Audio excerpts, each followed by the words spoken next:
TP and the Teresa available, it's going to be a Natan. Oh. What for the side of RRQ? They have a great setup right here, man.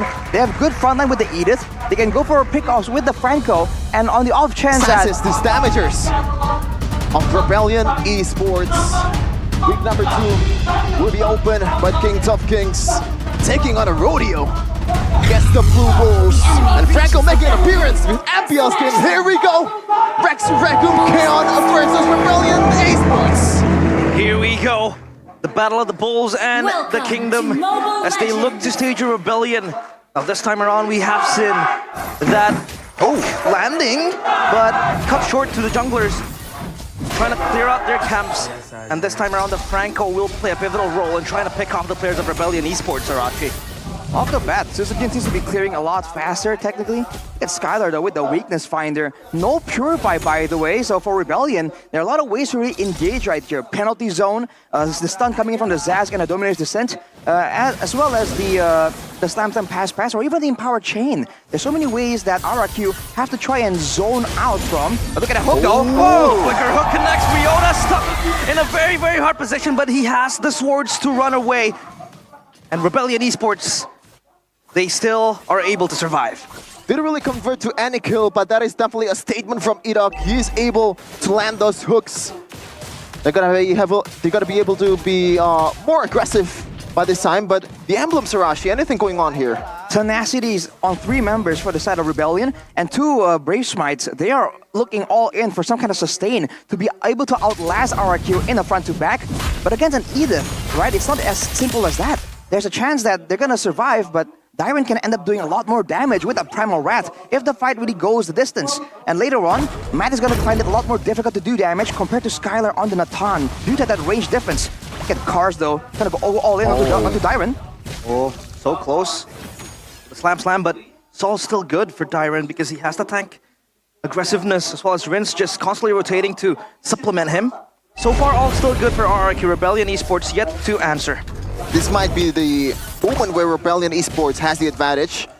They have a lot of good setups here and also a lot of survivability compared to RRQ.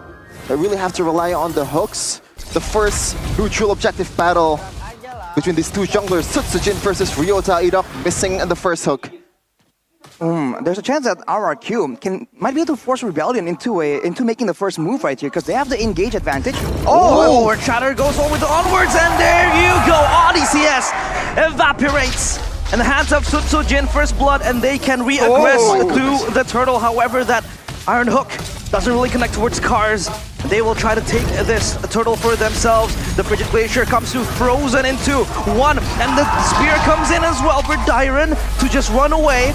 No TP coming in from the gold laner, but Edok will hold Ryota in place with that ultimate, but they will go forward. The penalty zone connects, and they will try to run away, but Cars gets Edok in the process. Sutsujin having to run away rampantly from the roars of the Bulls. The Rebellions, they fight back. They fight back there, but they're down about 1k gold lead just now, so still a W for RRQ in the gold department, but Urashi, they kind of overstayed their welcome there. They kind of went in aggressively, knowing that there's a combo in the hands of Rebellion. I feel like that's a bit too confident from them. Looking at the talent predictions though right here, Civil War by our new application GoPay. The Indonesians going for Rebellion, and us sticking with RRQ. That's great news for me, but look at Edok zoned away by Audi. On that Rome Terizla, by the way, a lot squishier than when Aloysi was playing it. ODCS could be so over-aggressive. Edok misses the hook, and the Frigid Glacier connects. Ryota wants to jump back, but ODCS with penalty zone. Ryota does get Edok in that process. Sutsujin having to step back. The Dominator's Descent almost catching him in place, but they want to re-aggress with the chains here. There they go, but Sutsujin still able to survive with a sliver of HP, and Skylar just hides in the bush, unaware of Matt just being there to try to siege down the turret. Already a tap towards RRQ's lineup and also composition. They're losing in gold plate in the top lane. It feels like a lot of times if Edok didn't land the hook, they really have no way to approach the team fight. And right now you can see that ODCS is just taking away so much attention from RRQ. They're spending a lot of time to try and secure the kill onto a Rome Terizla. With the body of Smith, it's going to be taking a lot more time than RRQ is used to. But look at this advantage here. They've pushed out the lane in the bottom side, and they're going to rotate to the top side and maybe try and find once more some kind of pickoff right here. Yep. And Adok so far. Oh, Dyron. Oh, with their chatter. Oh. Oh, no one saw that. What? Okay. Oh, he's gonna be memed by the kingdom after this, man. This is food for the kingdom. Oh, doesn't connect, but the grab there will try to rock RDCS and place the chains as well, trying to pop the domination. Senezuelo gets Dyron, but they enter the fight with Skylar getting Ryota. Turtle still left unattended to Cars. We'll move back with Tsutsujin just going with the Lycan Pound. Tsutsujin, double kill. And is able to roar back. Rebellion get caught in their own flesh by Tsutsujin again, getting the turtle in place as well. Rip and tear gaming from Tsutsujin, but you can see that penalty zone is erased before the team fight. Really holds a lot of value for RRQ, and right now they're converting in all places. They got the Pulpuff, they got the top lane turret, they got everything, Arashi. It was a trade from Rebellion in the bottom side of the map. But overall, though, it's a great win for RRQ. Picking up the kills, the neutral objectives, and they're still maintaining tempo right here. There's no reason for them to do anything too differently.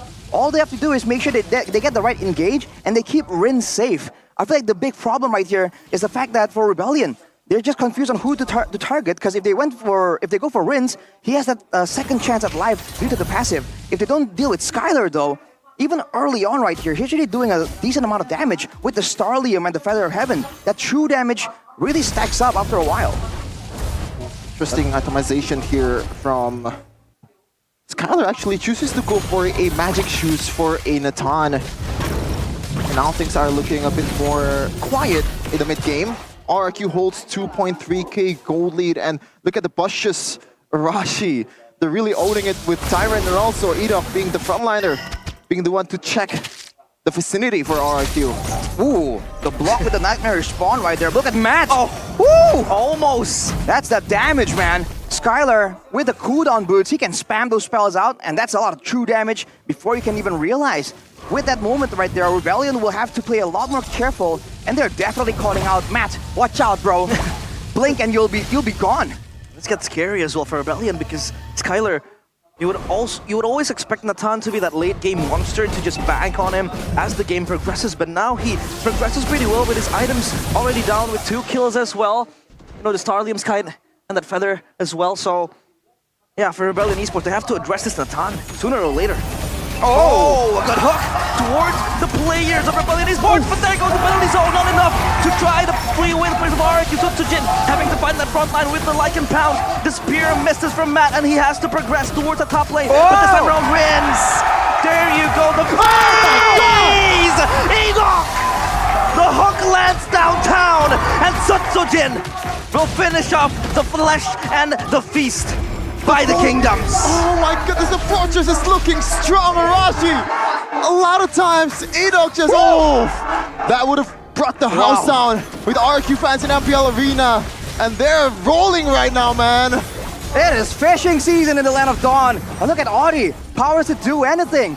RRQ with the hooks, with the follow-up. We talked about this combo, the Iron Hook, suppression into the Frigid Glacier, and Rebellion fell for it, hook, line, and sinker. Losing 2 turrets in the process, RRQ. They're trying to take over the map. Ooh, we might be looking at a event incarnate here in MPL Indonesia. Minus the misplays, of course. But yeah, Edok, beautiful debut on this hero. And now RRQ, 5k though. In about 8 minutes. Things are not looking very good for Rebellion. And Matt, so far, there's literally 0 conversion after 3 kills in week number 1 out of 3 games. Yeah, the Spears doesn't even land, so he can't really join the fight. It becomes a 4v5, and Skylar has the Holy Crystal ready, up and running. And the fact that RRQ doesn't stop to try to look for picks is what kind of amazes me, because they keep on landing the engages. And this could be very scary. There you go again with Edok landing the hook. And they just locked out Carson in place. Looking for RDCS next on the meat grinder, and the spear again and again just misses. It doesn't connect for Matt. And this time Sway low. Next on the chopping block, Matt has to concede the losses of his teammates. They're eating the glue like a cupcake, like the skin. There's really no answer at all for this composition. As long as Edok lands the hook, it is GG for Rebellion so far. Yota losing that mid lane turret. Edok finally builds the dominant ice. He wasn't having any kind of defensive prowess right there. It's all about utility. 7k gold, mid tower down. They're making a play for the Lord here, RRQ. But Rebellion, they really seem to be desperately trying to find this one play. The big engage into the Spear of Destruction to get into the back line. But look at Skylar, just melting down the Lord. Oh, they get the Lord. Clouded and convert this. And Rebellion Esports can't even answer. Edok still trying to fish for something.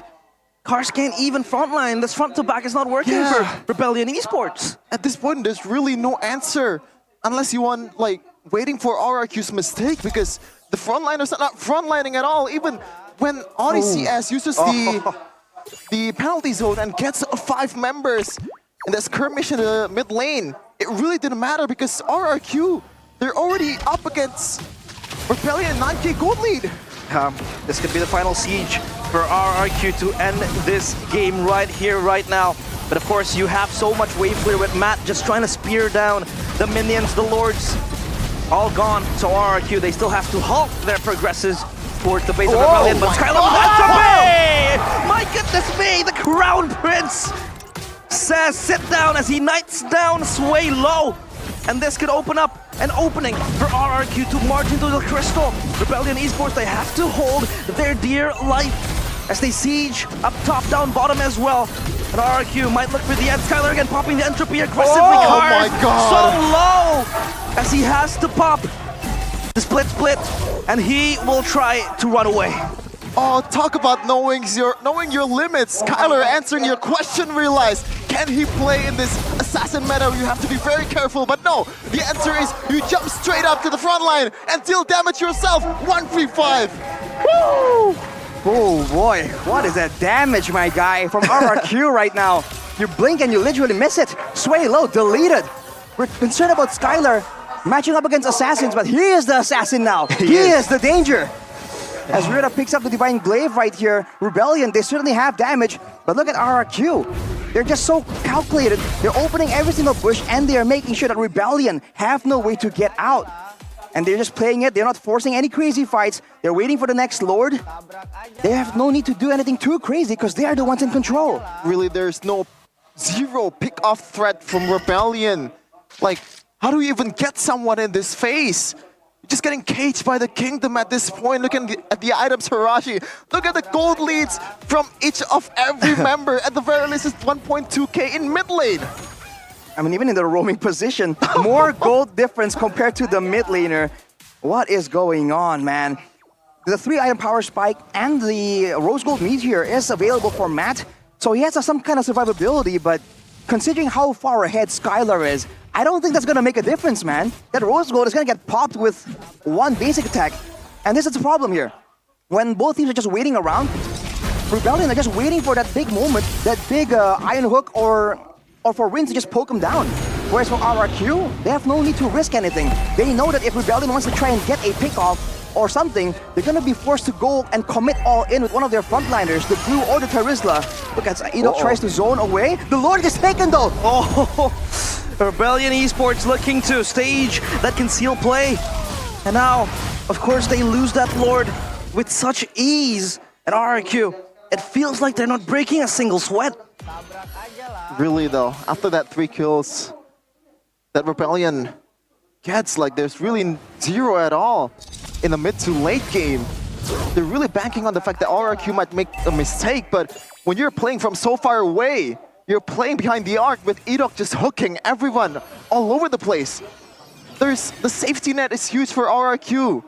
Like you can make any kind of error and there's still gonna be the CCs coming in, the Glaciers from Rents, and now RRQ, Edok though. Flicker forward with the Earth Shatter, and they try to just conceal their plays here inside with the Crystal. And now the grab coming in from Cars, but the Crystal is running low, and RDCS, it's way low. Just trying to be the lead, and RDCS with the Winter Crown won't be able to hold on for any longer as Rinse just tries to rinse and repeat for Ryota and RRQ.